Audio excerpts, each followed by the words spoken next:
Olá, a paz do Senhor Jesus. Seja muito bem-vindo ao seu programa Teologia Viva. Estamos estudando a Declaração de Fé das Assembleias de Deus. E no episódio de hoje, nós vamos estudar o capítulo 19, que tratará sobre o batismo no Espírito Santo.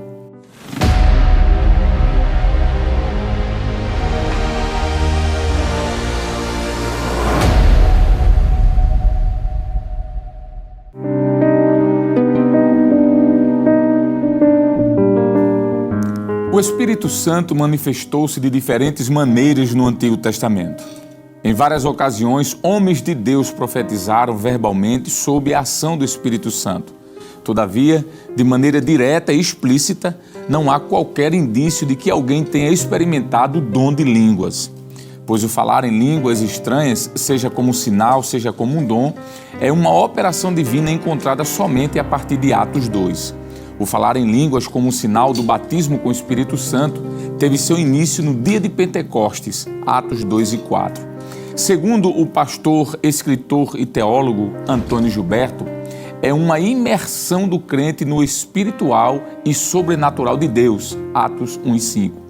Se no Antigo Testamento a atuação do Espírito Santo era esporádica e reservada a alguns, atualmente, todos os crentes podem e devem buscar o batismo com o Espírito Santo e, ao mesmo tempo, pelo Espírito falar noutras línguas, pois é uma promessa a todos os salvos em Cristo Jesus, Atos 1 e 4, 2 e 38.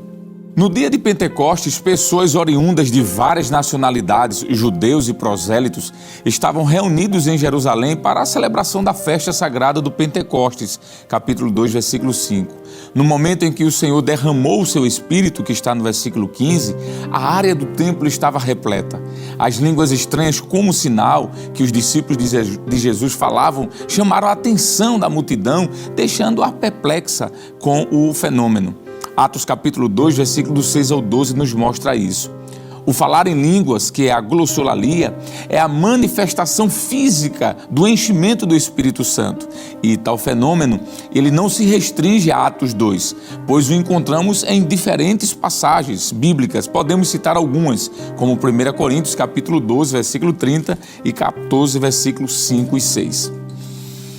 Segundo o escritor e teólogo Stanley Horton, o termo xenolalia é o falar em línguas no idioma conhecido, estranho apenas a quem o fala. No dia de Pentecostes, os crentes cheios do Espírito Santo, eles falaram num idioma desconhecido para eles, mas como a cidade de Jerusalém estava repleta de estrangeiros, estes puderam tomar conhecimento da mensagem do Evangelho em sua própria língua. O que vemos em Atos capítulo 2 foi uma concessão divina, a fim de que muitos pudessem crer em Jesus e receber, claro, a salvação. Foi um sinal para os incrédulos. Foi o batismo com o Espírito Santo acompanhado simultaneamente de uma mensagem de salvação. Ainda que raro, este fenômeno ele repete-se segundo a soberania divina e em momentos em que ele faz-se necessário. O falar em línguas, tanto conhecidas como desconhecidas, quando provenientes do Espírito Santo, edificam o crente, a igreja, e serve como um sinal para os descrentes. A atualidade dessas manifestações ela é visível na vida de milhares de servos de Deus, na experiência bíblica, durante a história, por exemplo, da igreja e nos dias atuais. Pois, como disse o apóstolo Pedro, a promessa vos diz respeito a vós, a vossos filhos e a todos os que estão longe, a tantos quantos Deus nosso Senhor chamar. Atos 2 e 39. Vejamos o que nos diz então a declaração de fé das Assembleias de Deus a respeito deste assunto. Cremos, professamos e ensinamos que o batismo no Espírito Santo é um revestimento de poder do alto. E eis que sobre vós envio a promessa de meu Pai, ficai, porém, na cidade de Jerusalém, até que do alto sejais revestidos de poder. Lucas 24, 49. É também uma promessa divina aos salvos. E também do meu Espírito derramarei sobre os meus servos e minhas servas naqueles dias. Atos 2 e 18. Trata-se de uma experiência espiritual que ocorre após ou junto à regeneração, sendo acompanhada da evidência física inicial do falar em outras línguas. E todos foram cheios do Espírito Santo e começaram a falar em outras línguas, conforme o Espírito Santo lhes concedia que falassem. Atos 2 e 4. Nessa passagem, ser cheio do Espírito Santo indica ser batizado no Espírito Santo. O falar em línguas é a evidência inicial desse batismo, mas somente a evidência inicial, pois há evidência continuada da presença espiritual do Espírito, como o fruto do Espírito, por exemplo, Gálatas 5:22. E também a manifestação dos dons, 1 Coríntios 14:1. O batismo no Espírito Santo é uma bênção resultante da obra de Cristo no Calvário, Atos 2, 32 e 33. Vejamos mais uma vez o que nos diz a declaração de fé das Assembleias de Deus sobre o batismo no Espírito Santo como sendo distinto da salvação. Os discípulos de Jesus já estavam com seus nomes escritos no livro da vida quando receberam o batismo no Espírito Santo. O texto diz: mas não vos alegreis porque se vos sujeitam os espíritos, alegrai-vos antes por estar o vosso nome escrito nos céus. Lucas 10 e 20. Eles, os discípulos, já estavam purificados pela palavra no dia de Pentecostes. Vós já estáis limpos pela palavra que vos tenho falado. João 15 e verso 3. Quando o Consolador desceu sobre os discípulos no dia de Pentecostes, eles já tinham o Espírito Santo. Jesus disse-lhes: recebei o Espírito Santo. João 20, 22. Na experiência da salvação, o Espírito Santo passa a habitar no novo crente. Não sabeis vós que sois o templo de Deus e que o Espírito de Deus habita em vós? 1 Coríntios 3:16. E diz ainda outro texto: e porque sois filhos, Deus enviou aos nossos corações o Espírito de seu Filho, que clama Abba Pai. Gálatas 4:6. Todos os crentes em Jesus já têm o Espírito Santo. Só quisera saber isto de vós: recebeste o Espírito pelas obras da lei ou pela pregação da fé? Sois vós tão insensatos que, tendo começado pelo Espírito, acabeis agora pela carne? Gálatas 3, verso 2 e 3. Pois ele mesmo, o Espírito Santo, é quem conduz o pecador a Cristo, conforme as Escrituras.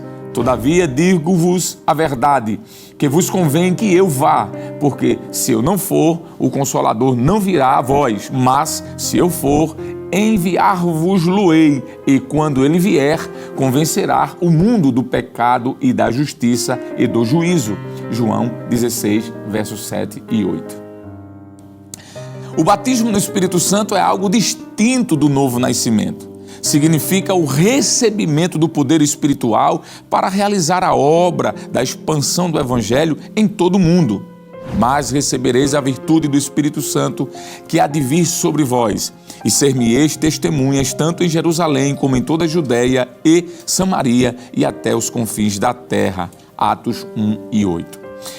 Para uma vida cristã vitoriosa e também uma adoração mais profunda, que fareis, pois, irmãos, quando vos ajuntais? Cada um de vós tem salmo, tem doutrina, tem revelação, tem língua, tem interpretação.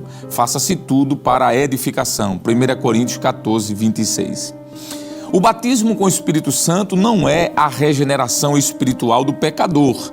Ao longo da história da igreja cristã, muitas foram as contradições doutrinárias acerca do batismo com o Espírito Santo. Alguns, desprezando até mesmo as evidências bíblicas e históricas da doutrina, alegam que o falar noutras línguas foi um fenômeno circunscrito ao período apostólico.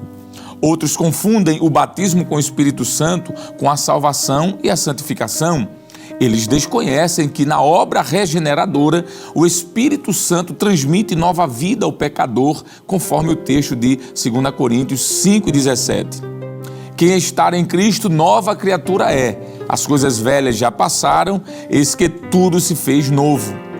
Mas, na experiência do batismo com o Espírito Santo, após a conversão, o crente ele é revestido com o poder do alto para testemunhar eficazmente de Cristo Jesus. Sabemos que todos os salvos em Cristo têm o Espírito Santo e que o nosso corpo é seu templo. João capítulo 20, 22, 1 Coríntios 6 e 19. Mas nem todos os salvos são batizados com o Espírito Santo no momento da conversão. O batismo no corpo de Cristo não é o batismo com o Espírito Santo.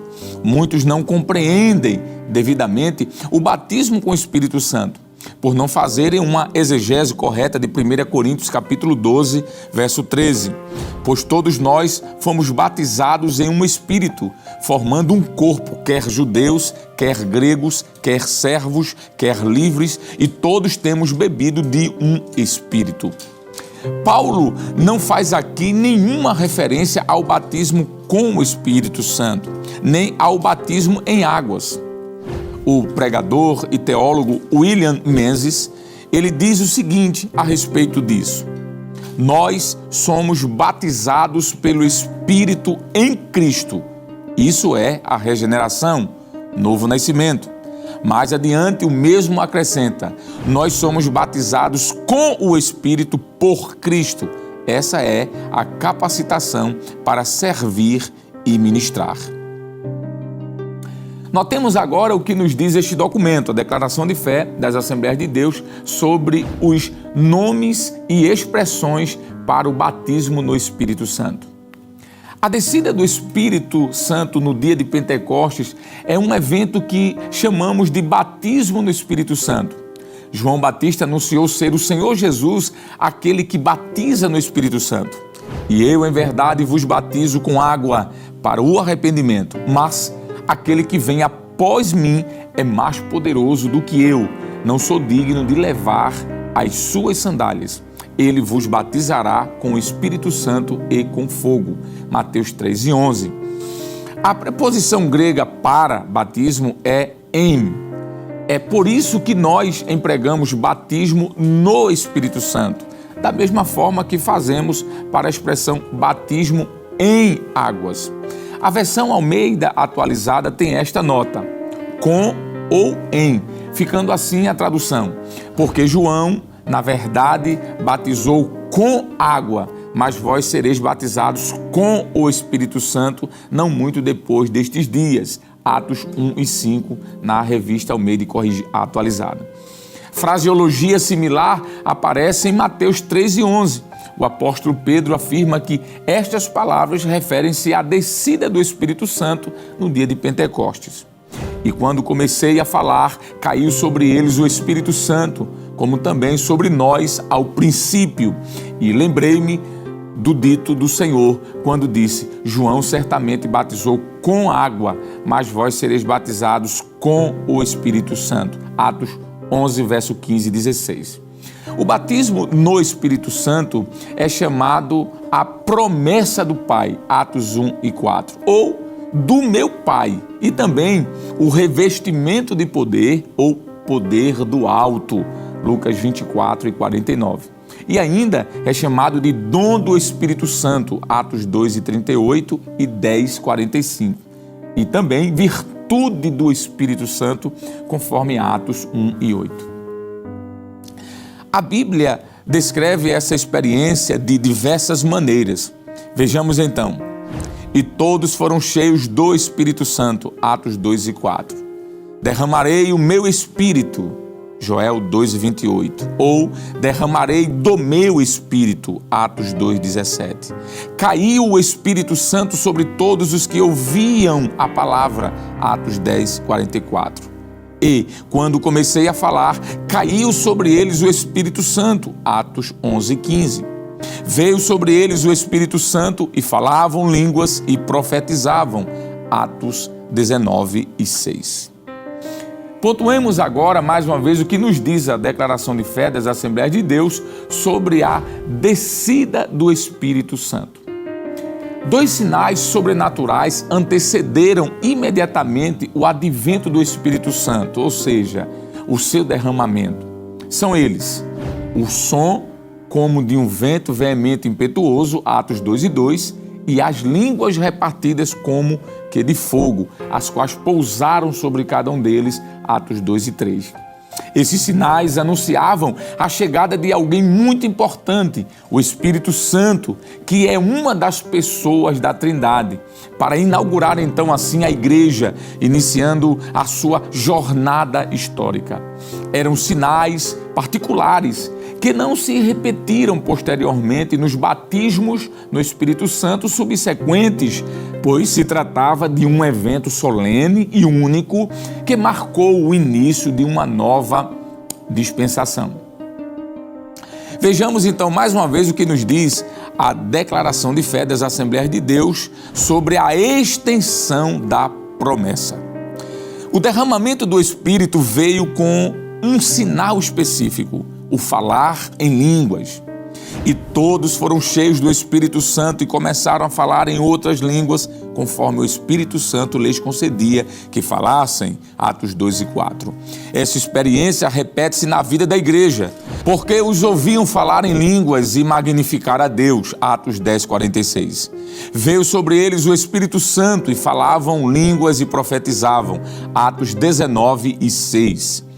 Isso porque a experiência pentecostal não ficou restrita ao dia de Pentecostes. Ela acontece no cotidiano da Igreja de Cristo na terra ao longo dos séculos, conforme a promessa divina.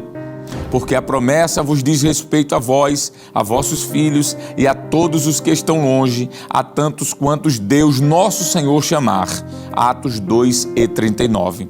Jesus disse que é uma dádiva do Pai para qualquer crente que crê e busca. Lucas 11, do 9 ao 13.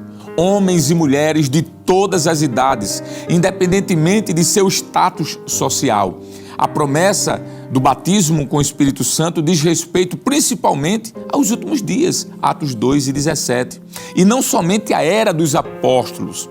Além disso, Pedro, ao citar o profeta Joel, substituiu a expressão derramarei o meu espírito, Joel 2 e 28, por derramarei do meu espírito, Atos 2 e 17, que indica um ponto de partida. Isso mostra que o Pentecostes foi o início da dispensação do Espírito Santo, conhecida também como dispensação da graça ou da igreja, e que a efusão do Espírito seria sua plenitude nos últimos dias, os dias que estamos vivendo. Essa profecia de Joel iniciou o seu cumprimento no dia de Pentecostes e contempla esta bênção para homens e mulheres de todas as idades. E há de ser que, depois derramarei o meu espírito sobre toda a carne, e vossos filhos e vossas filhas profetizarão, os vossos velhos terão sonhos, os vossos jovens terão visões, e também sobre os servos e as servas, naqueles dias derramarei o meu espírito. Joel 2 e 28. Promessa que foi confirmada no Novo Testamento nas palavras do apóstolo Pedro, conforme Atos capítulo 2, versículo 17 e 18. Os cessacionistas, eles negam a atualidade do batismo com o Espírito Santo, com a evidência inicial do falar noutras línguas, ensinando que o fenômeno foi um sinal apenas para os dias apostólicos.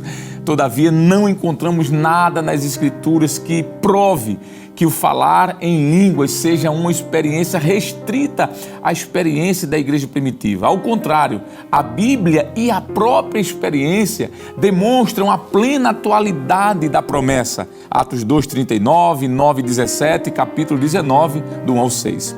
Vejamos agora, mais uma vez, o que nos diz a declaração de fé das Assembleias de Deus sobre a natureza das línguas. A expressão outras línguas, Atos 2 e 4, diz respeito a um tipo diferente. Essas línguas são de natureza espiritual, pois que eles falavam conforme o Espírito Santo lhes concedia que falassem, Atos 2 e 4.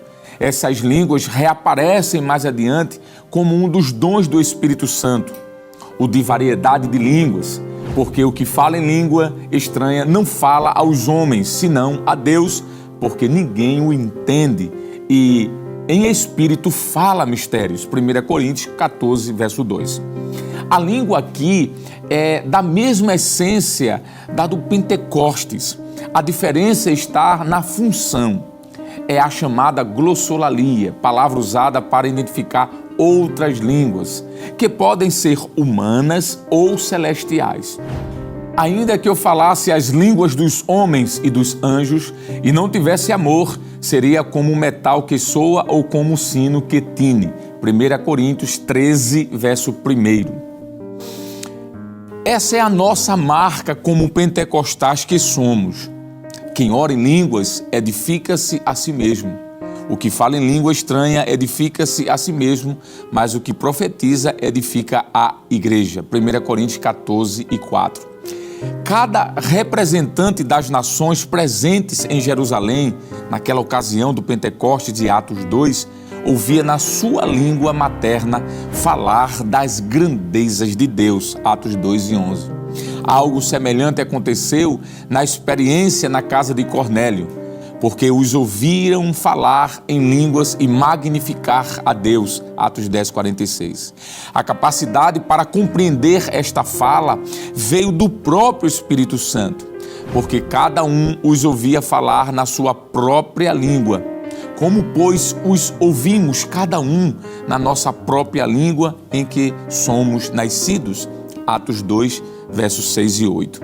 Isso mostra que é possível o Espírito Santo usar um crente de pouca instrução para falar numa língua desconhecida, a qual ele não estudou e nem aprendeu, para transmitir uma mensagem na língua materna de um estrangeiro, a fim de revelar o poder de Deus e a sua glória.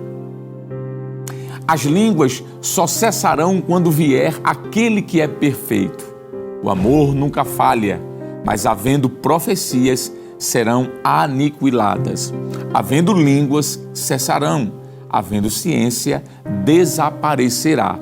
Porque, em parte, conhecemos e, em parte, profetizamos. Mas, quando vier o que é perfeito, então o que o é em parte será aniquilado. 1 Coríntios 13, do 8 ao 10.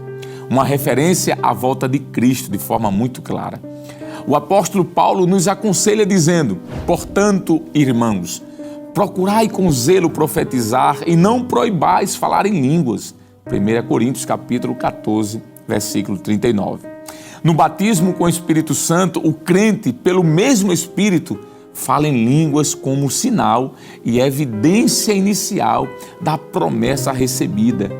Isso não significa que ele recebeu o dom de variedade de línguas, pois, segundo o pastor Antônio Gilberto, é um milagre linguístico sobrenatural. E nem todos os crentes batizados com o Espírito Santo recebem este dom.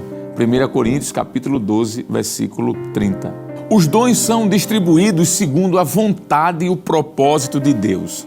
Não depende do querer do homem, mas da soberania divina. 1 Coríntios capítulo 12, versículo 11. Cabe a cada crente buscar com zelo os melhores dons. 1 Coríntios 12, 31. O propósito primário deste dom não é edificar coletivamente a igreja, mas o crente de forma individual, oferecendo-lhe a oportunidade de ter um relacionamento maior com Deus, conforme 1 Coríntios 14, verso 2 e 4. Contudo, havendo interpretação, conforme está em 1 Coríntios 14, 5, as línguas cumprem a mesma função da profecia e edifica toda a congregação. Bom, eu espero que você esteja gostando de estudar conosco a declaração de fé das Assembleias de Deus e no próximo episódio veremos o capítulo de número 20 da declaração de fé, onde falaremos sobre os dons do Espírito Santo. E que a graça do nosso Senhor e Salvador Jesus Cristo, o grande amor de Deus, o nosso eterno e bondoso Pai, a comunhão e as divinas consolações do amado Espírito Santo estejam sobre todos nós, agora e para sempre. Amém e amém.